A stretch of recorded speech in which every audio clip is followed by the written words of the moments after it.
So on like one tab of your browser, you're looking at like YouTube videos, dance videos, and on the other, it's, like Ted Bundy serial killer documentaries. Yeah, it was basically a lot of Ted Bundy and not a lot of music videos, because I love the 80s music.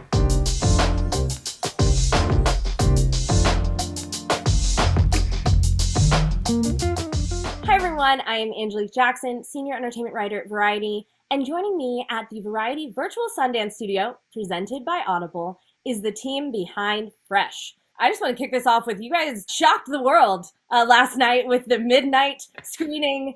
Mimi, I'm going to start with you. What have you made of the reaction to the film so far?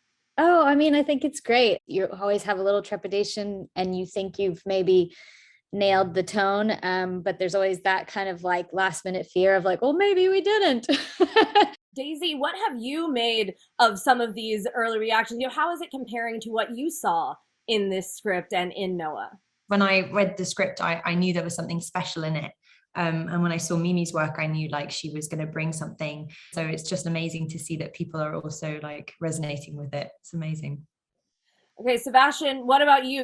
The idea of like jumping into something like this, which was very complex and sort of surprising and kind of pull the rug from underneath your feet was really exciting. I think as actors, when you get a script like this that kind of asks you for, to kind of, go to some places that are scary, it's usually actually kind of an appealing thing. It's a nice challenge. So Lauren, for you with this story, this concept, we're talking about the commodification of women's bodies, but you are getting into the literal meaning of meat market here. How did you come up with this script for Fresh?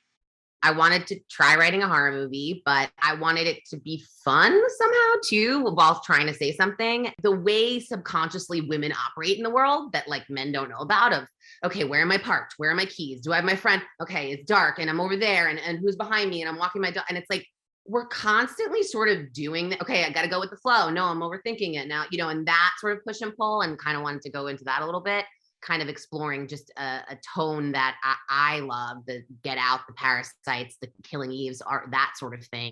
In us as women kind of operating through the world, it is often helped by having a very strong friend with us there. Absolutely. And Molly is that person. Molly is that ride or die real sister. So Jojo, what was it for you that interested you about this relationship, especially the relationship between these two women? I thought it was interesting to show such a passionate relationship between two people that's not romantic but platonic. When I did the chemistry read with Daisy, I was like, oh yeah, she's amazing, and we clicked from the jump, and the bond just kind of just was very fluid, and I think it spilled over into onto the screen very well. I have to ask you, can we please talk about using the Golden Girls theme song? Yeah. Ask away. Where did this concept come into play? Lauren, was this already in the script, or Mimi, was this an idea from you? Where did it come from? I think it's just universal, and I think unfortunately when Betty White passed, it was reemerging of, it's just this like iconic song, and I think it is sort of representative of friendship, and Mimi and I have both had like very interesting connections to it. Like my friends walked down the aisle in my wedding to it. It's a very special song, so it was a good ringtone to kind of represent this friendship. To have that sort of like nostalgic friendship, sort of happy song play over something that's quite terrifying. I think even throughout the film, it was for me always a question of how can I juxtapose these moments so that maybe we tap into a feeling that is a bit more complicated than, something quite basic. So, well, Dio, I want to get you in here too. What was it about the tone of this film that really struck you? I'm the youngest of five, and I have a brother and then three sisters and me.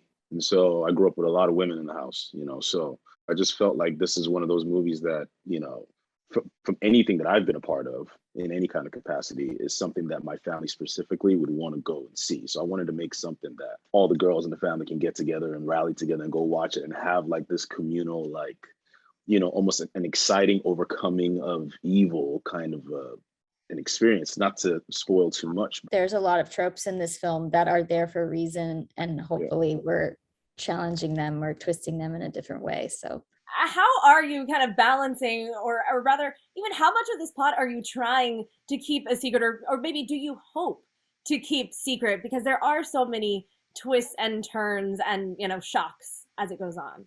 I think that what we are seeing from the reviews, which is great, is a lot of people are keeping those things hidden. And when we did some test screenings in this past summer, one of the things people love most about it is they didn't know what they were stepping into. So the level of surprise was really something they enjoyed a lot. You know, there are a lot of things that men feel they're entitled to. Daisy, for you, what did you find most interesting about just some of the ways you guys are attacking these various tropes? Sort of exposing this level of sort of fear of threats that we do kind of live with without ever discussing or interrogating it. What's so wonderful is being able to explore that whilst also creating something that is really entertaining. Like, there is a lot of dark humor throughout this script, and I love that. It's my favorite type of film to watch, is sort of that macabre kind of comedy. So I feel like I even caught like almost a risky business slide there, Sebastian, in one of the scenes.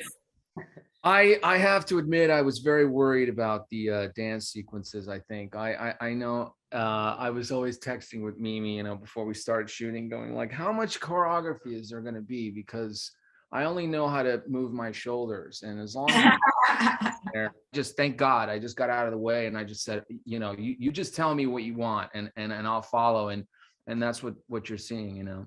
So who is now a vegetarian or vegan after making this movie? I haven't eaten red meat since I was like 10 years old, so this was not the movie I thought I would make. I did read a couple of people being like, I don't think I can eat meat for a minute. Like, there were quite a few reactions like that, which I did not expect. Oh my goodness. You know what I couldn't eat for a minute was moist eggs. We had to bite into the burrito so many times. I was like, Dog, that's moist the last time I'm gonna That's have like a moist gross combination of words. Daisy and I had to like eat this breakfast burrito, and I was like, oh my God, I'm trying so hard to choose. There was a lot of eating in the movie, so all of these guys ate a lot of food over and over and over again. So I'm sure there are things they're sick of.